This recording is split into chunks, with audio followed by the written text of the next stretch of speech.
Hi everyone. Welcome to Modern Optimization Methods. In this part, we will introduce the second part of Chapter 2 called the optimality condition. We will basically looking at first-order necessary condition, second-order necessary condition, as well as second-order sufficient conditions. Right, before that, let me ask you a question. So we already introduced the definition of local minimizer and global minimizer. So if I give you a point for a function, how do you verify that whether this point is a local minimizer or global minimizer? Right, so you may answer that like this. Okay, I just check by definition. Okay, so this is one way. However, this is a theoretical way because in practice, you may never examine all the points in a neighborhood of a point, right? So it is just for theoretical definition. In practice, how we recognize a local minimizer, we need some theoretical tools to characterize it. So what kind of theoretical tools? We actually use the information of gradient as well as Hessian matrix. As we mentioned before, in continuous optimization, we can use the neighborhood information to estimate the state of one point. So from our following analysis, we will see this point. Now, let's first introduce the first-order necessary conditions. You may ask, what is the necessary condition? So necessary conditions actually are derived by assuming that a point is a minimizer. In other words, if I know that this point is a minimizer, so what condition can we get? So the necessary condition actually talk about this question. Now, let's first introduce the first-order necessary conditions. What is the first-order necessary conditions? It is related to the first-order information of a function. So in mathematical way, we need to first assume that if x is a local minimizer, because we need this necessary condition. Then we further need to assume that f is continuously differentiable, because we will characterize the first-order condition. So we need that f has gradient. Right, now after these two assumptions, we can see that the gradient of f at x star is 0. So this is the first-order necessary condition. It's very simple, and it is popularly used in many applications. Now, if we try to prove this theory, what can we do to prove it? So this is the first theorem that we will show how we prove the result. Now, actually, there are many ways to prove this result. Here, we use the contradiction way. So the contradiction way, basically, in the first step, we assume that for contradiction, the gradient of f at x star is not 0, right? So we assume it does not hold. Then we try to derive some contradictions.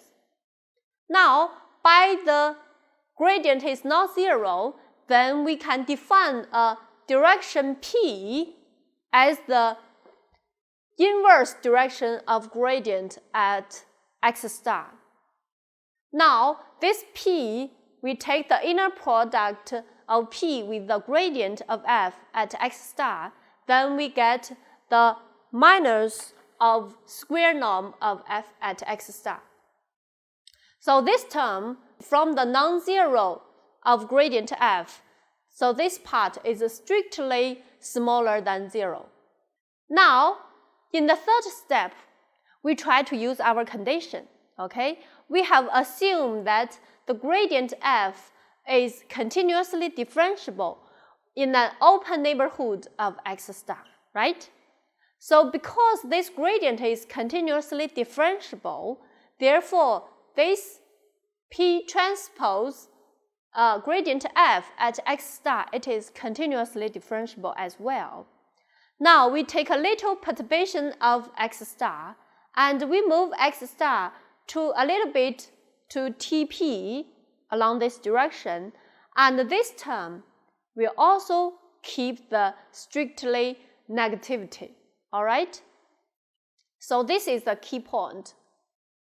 Then for this any t in 0 and t in this interval, we can find that if we do Taylor's expansion here, then we can have this result.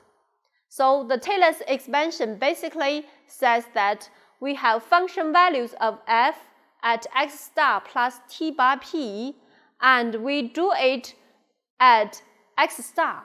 Okay, so it can be expressed as the function value of f at x star plus the second term here. So this term is related to the first order information. It is very similar to the term here. Alright, the difference lies in that this t is between 0 and t bar. Alright, so recall our t bar is here. T bar is between 0 and capital T. Alright, so this t is even smaller than t bar. So the condition here, the negative condition still holds. Therefore, we have proved that for the function value of f at x star plus t bar p, it is strictly smaller than f at x star, because the second term here is shown to be strictly negative. Alright, so in this sense, we have showed that this function value is smaller than x star. Now, in other words, we have found a direction p that if we start from x star and move a little bit along this direction p, then we can reach an even smaller function value than fx star.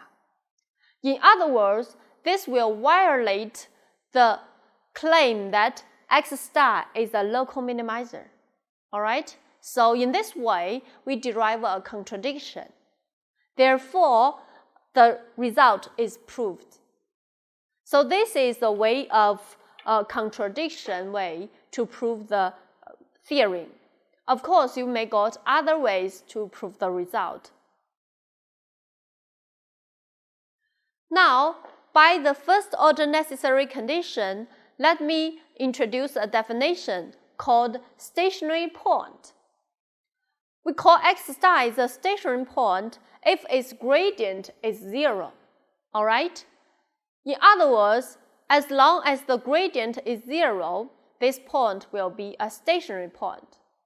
So as you can see that any local minimizer of a smooth function, it is a stationary point. Alright, because for smooth function, we already have its gradient exists. Therefore, it satisfies the first necessary condition of f. Therefore, we have local minimizer must be a stationary point for smooth functions. However, if the function is not smooth, then it may not be a stationary point of f. For example, I draw a picture here. You got absolute value here, which is not smooth, right? And for this non-smooth function, we know that x equals 0 is a minimizer. All right? Of course, it is a local minimizer. However, this local minimizer does not satisfy the gradient to be 0.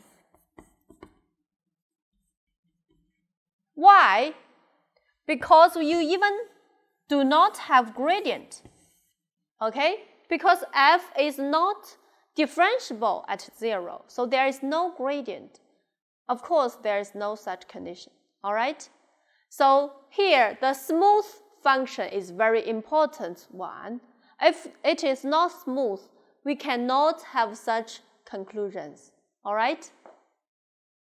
So this is why I claim that a stationary point is not necessarily a local minimizer. Now, let me talk about the second order necessary condition.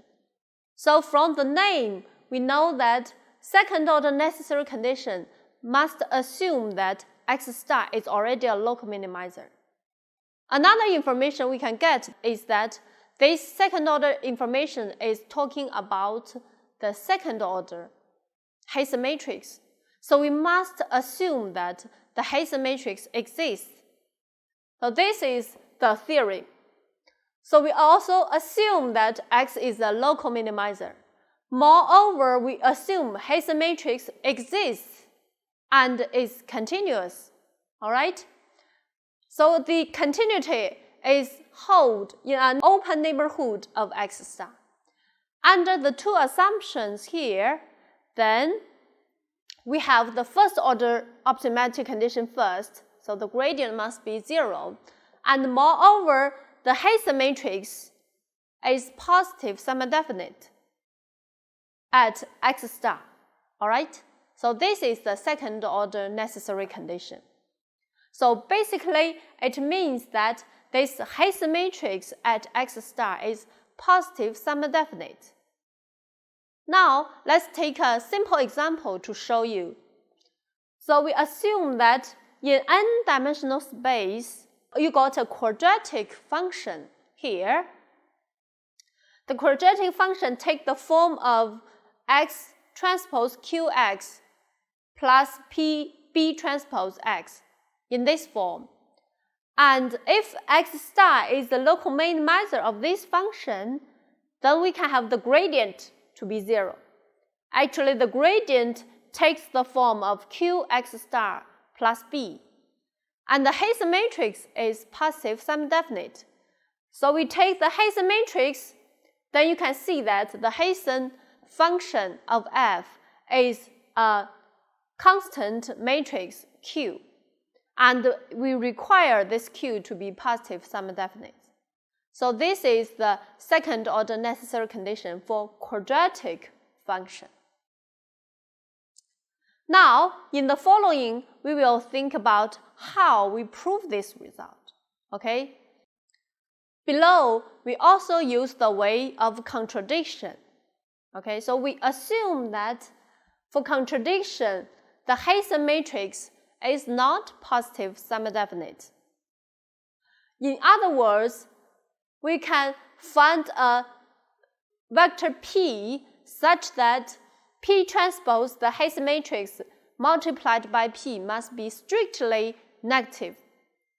In other words, in this case, the Hessian matrix is not positive semi-definite.